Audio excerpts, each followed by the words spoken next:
How you doing, folks? Today I have with me Cody Skinner, who is the head swimming coach of Emory and Henry College. He brings a lot of experience with him, and he's looking forward to some great things this year. Coach Skinner, welcome to the show. Thank you for having me. So tell me, what are some of the things that you're expecting from your teammates?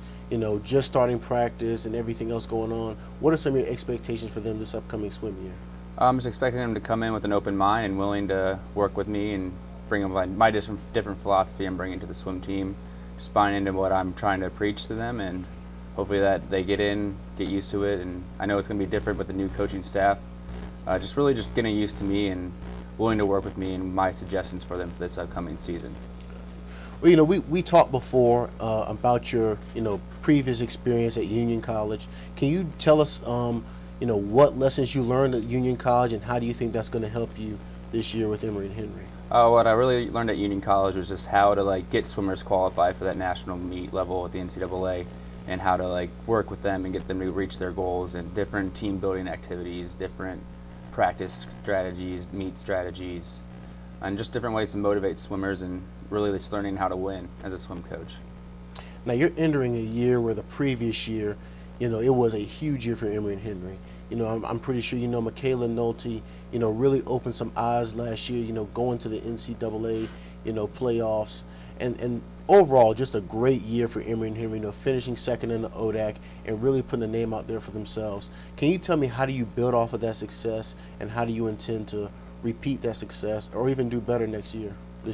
I mean, it really just starts with day one, working hard in the pool, and swimming's a long season. It's 19 weeks, so it's you train really hard all year just to go swim fast at one meet. So it's really just patience and believing in the system and buying in. I'm really excited to be working with Michaela and all the girls on the team, and really I'm excited to hopefully get her back to the NCAA meet this year, still placing second at the ODAC meet, and hopefully qualifying more swimmers to that national meet. That's my main goal for this year for the team. You just started practice not too long ago. Can you just tell me, how is that going, and how is the process going, and how that first practice went?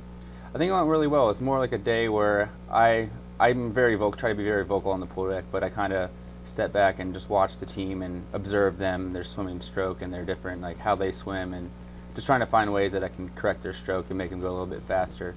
So it's kind of more of a quiet day, just me feeling them out, them getting a feel for my practice.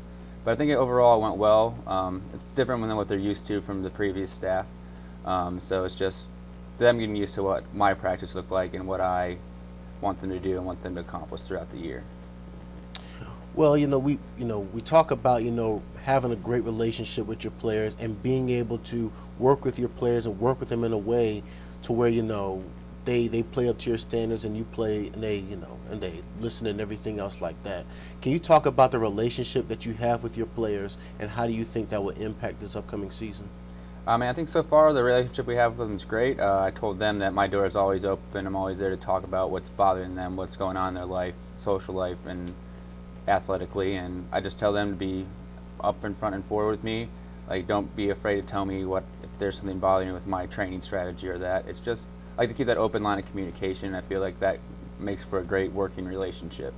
So just communicating with me and telling me what's bothering them, their problems, and just keep an open mind, just keep talking to me. So I try to be there for them both as a mentor and as a coach. What do you think, looking at your swim team now, you really just got started, not too long ago. Can you tell me some of the, biggest strengths that you feel you have, and some of the biggest weaknesses that you have coming into this year? I think one of my biggest strengths is having just strong leadership on the team. The senior class are very strong, leadership's taking over that role, making sure that everybody knows what's going on, making sure people are coming to preseason practices and getting in the pool and making sure they meet me. I think the strength of our senior class is really strong, and the whole team is great team chemistry. The girls really enjoy each other, really like working with each other, being teammates, pushing each other during practices. But one of the weaknesses for this year, I'm thinking just being a new coach and new practice strategies, and girls just not being used to what I want to get through with them this season. And another weakness is, we're just down numbers a little bit from the previous year, so that's just more people are going to have to step up throughout the year during the season and at the ODAC meet to get that make up points that we just don't have this number with numbers. Well, I'm pretty sure you know, in being a student athlete, you know how hard it is, to perform well, to come in and practice well, and also keep up with your grades. What is one of the things that you want to do to make sure that your players stay on top of their grades and have a great year in the swimming pool, but also off the swimming pool as well? It's just the whole communication thing that plays back to that. Tell me that if they're having a struggle with the class, or if they're having troubles with the test, or they have a big test coming up that they're nervous for, is just telling me, letting me know, and I'll be more than happy to set them up with something on campus to help them out with their tests, studying, even if they need a day just to catch up on homework. Like, to let me know, and I have no problem with them swimming at a different time so they can get that work done. And I mean, they're a pretty good, smart group of girls. Last season they were academic All-American team, so they stay up on their grades, and they kind of stay on each other to make sure that they do well in the grades and to keep that high teen GPA up. Now, this is your first year as a collegiate head coach. Can you tell me, what it was like getting that call from Myra Sims when she told you that, that you had been hired as an Emory-Henry head swimming coach? On the option for a long time. That day, I was in South Carolina with my family on the beach, and I made sure to have my phone on me that day. And when I was sitting there, Myra gave me the call, and she asked me, said, "Congratulations, we want to offer you the job." And I said, "I got it, I'm taking it." And she said, "Well, maybe you should take some time to think about it." And I go, "No, I've been thinking about it ever since my interview." And I'm like, "This is the place I want to be. I see we can build a successful women's team's already here.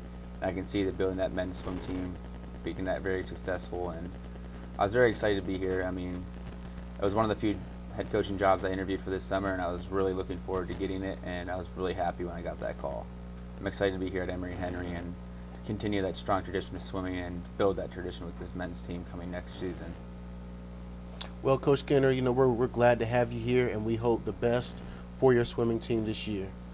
That's pretty much all that we have for the sports interview. We will now go to Andrew McClung for the sports update.